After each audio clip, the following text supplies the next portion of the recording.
نعيش هذه الأيام شهادة النبي محمد صلى الله عليه وآله، بس باحثين النبي فقال الفضائيات مالتنا المحسوب علينا شيعي. وفاة النبي حتى هذه المعلومة ما وصلت لأولادنا صحيح بوي.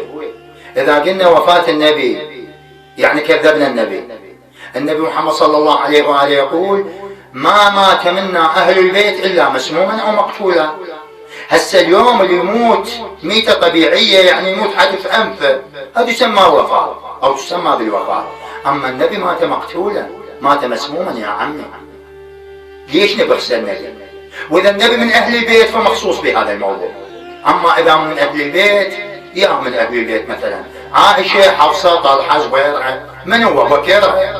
لا والله يا عمي، النبي محمد صلى الله عليه وآله مات مسموما.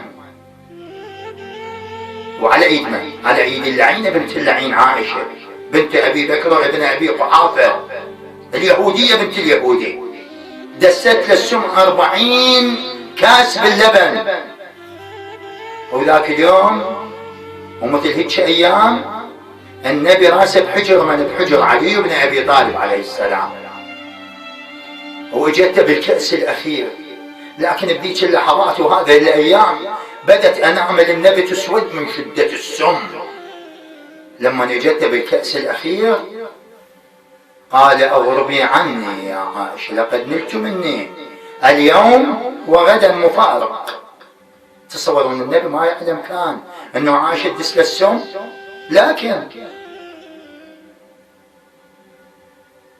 وش سوت بعدين عائشة؟ ادخلت الكأس الأخير 5 أيام وتسللت بالليل إلى قبر النبي وسكبت آخر كأس على قبر النبي. هاي أم المؤمنين، هاي أم المسلمين.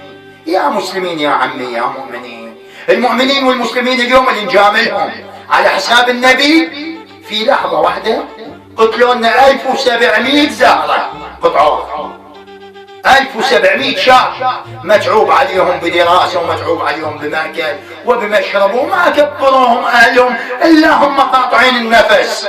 هذول أولاد عائشة اللي نجاملهم. يا أخي صحيح هسه أنت فهم العالم على أنه الوفاة غير الاستشهاد. فالنبي محمد صلى الله عليه وآله مات شهيدا